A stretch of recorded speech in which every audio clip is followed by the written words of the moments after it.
Ayo. Oke, Ustadz, Iya. mungkin boleh gimana nih Ustadz melihat saudara kita Palestina sendiri terkena musibah seperti ini dari zaman Nabi, Ustadz, seperti apa mungkin? Baik, bismillahirrahmanirrahim. Assalamualaikum warahmatullahi wabarakatuh. Mengenai kejadian di negara kita, negara sahabat kita di Palestina, bahwa ini sangat miris, dan selaku kita umat Islam, kita sesama saudara, tidak ada ketentuannya innamal mu'minun ikhwatun, bahwa sesungguhnya umat muslim itu bersaudara. Dan di dalam ajaran Rasulullah itu sudah diatur ya, bahwa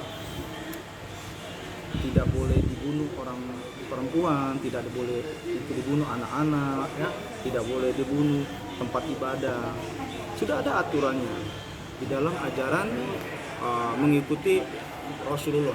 Ada aturannya. Kalau memang sesungguhnya aturan perang itu ada, gitu ya. Di dalam ajaran Rasulullah, dan hukum internasional pun juga mengatur, sudah mengikuti ajaran Rasulullah, bahwa yang dilarang dibunuh itu orang sipil ya, ibu-ibu, anak-anak, bocah, orang yang nggak berdosa. Tetapi kejadian ini di Palestina tidak pandang bulu, gitu ya. Apalagi yang meninggal ini ibu-ibu, anak-anak.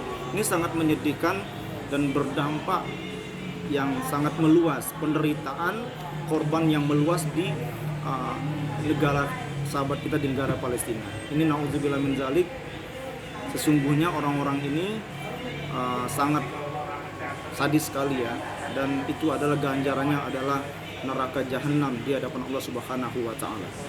Ustadz, untuk korbannya sendiri apa betul nantinya akan mati syahid gitu, terbilang dengan husnul khotimah, Ustadz? Iya. Hubul watoni minat iman, bahwa cinta tanah air itu adalah sebagian daripada iman ya. Di dalam ajaran hukum negara kita juga mengatur di pembukaan Undang-Undang Dasar 1945 itu di pasal 30 ayat 1 bahwa setiap warga negara juga berhak untuk wajib ikut serta dalam bela negara. Pasal 27 ayat 3 juga begitu. Dan di sini diatur bahwa di dalam ajaran agama Islam itu sendiri, bahwa orang yang meninggal dalam keadaan membela wilayahnya, mempertahankan negerinya dari rondongan musuh, itu kalau dia mati itu adalah mati syahid. Dia akan mendapatkan mati syahid di hadapan Allah Subhanahu wa taala. Ustadz, tapi untuk masyarakat Palestina sendiri terbilang spesial dari zaman Nabi, begitu Ustadz? Betul sekali, karena beliau dari zaman Rasulullah memang negara ini adalah negara yang sangat religius, negara yang akidahnya sangat luar biasa. Apalagi ini dari detik ke detik, hari ke hari, saat ke saat, tahun bertahun ya, ratusan tahun, puluhan tahun, bahkan memang ini negara sangat tauhidnya luar biasa, akidahnya luar biasa, rela mati demi mempertahankan akidah gitu. Ini sebenarnya warga Palestina ini bisa dalam kategori syahid semua ya. Luar biasa dalam menegakkan agama Islam yang kafah di muka bumi ini.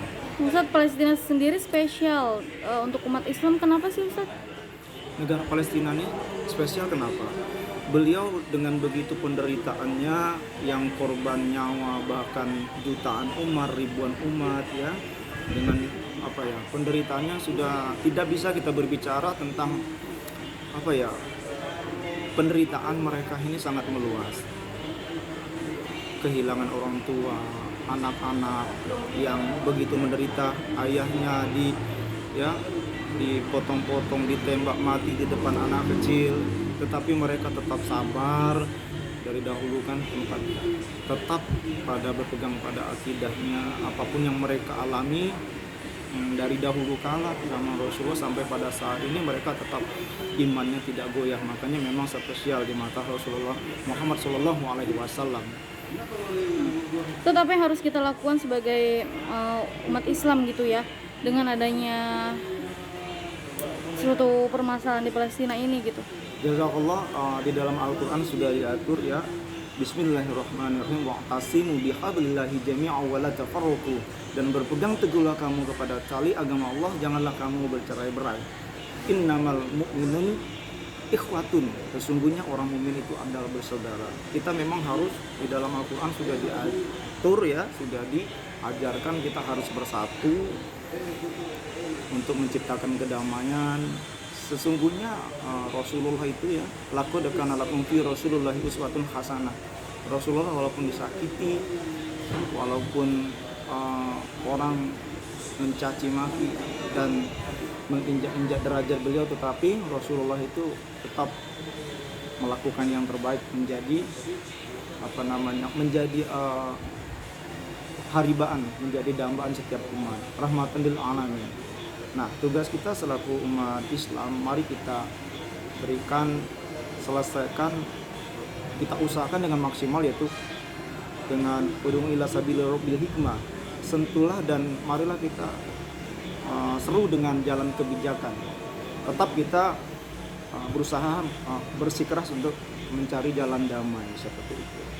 Nah, jalan damai ini kita harus melakukan semua aspek, baik itu dari sisi sosial, dari sisi hubungan bilateral, dan jangan berhenti gitu. Jangan putus asa bahwa ini tidak ada jalan solusi.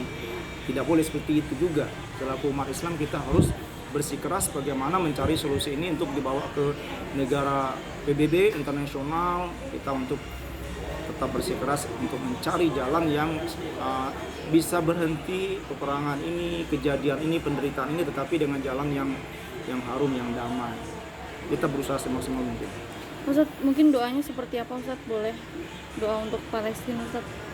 Doa untuk sahabat-sahabat kita, untuk saudara kita yang terindah, tersayang di Palestina. Subhanallah, semoga mereka semua husnul khotimah di hadapan Allah Subhanahu wa taala, karena mereka semua adalah orang-orang syahid dan orang-orang mulia. Bismillahirrahmanirrahim. Allahumma ighfir lahum warhamhum wa'afihi wa'fu anhum. Rabbana ighfir lana dzunubana wa liwalidayna warhamhum kama rabbayana shighara. Allahumma ighfir lil muslimina wal muslimat wal mu'minina wal mu'minat al ahya'i minhum wal amwat sami'un qaribun mujibud da'wat wa qadiyal hajat. Rabbana atina fid dunya hasanah wa fil akhirati hasanah wa qina adzabannar. Walhamdulillahi rabbil alamin. Oke, siap. Terima kasih Ustaz.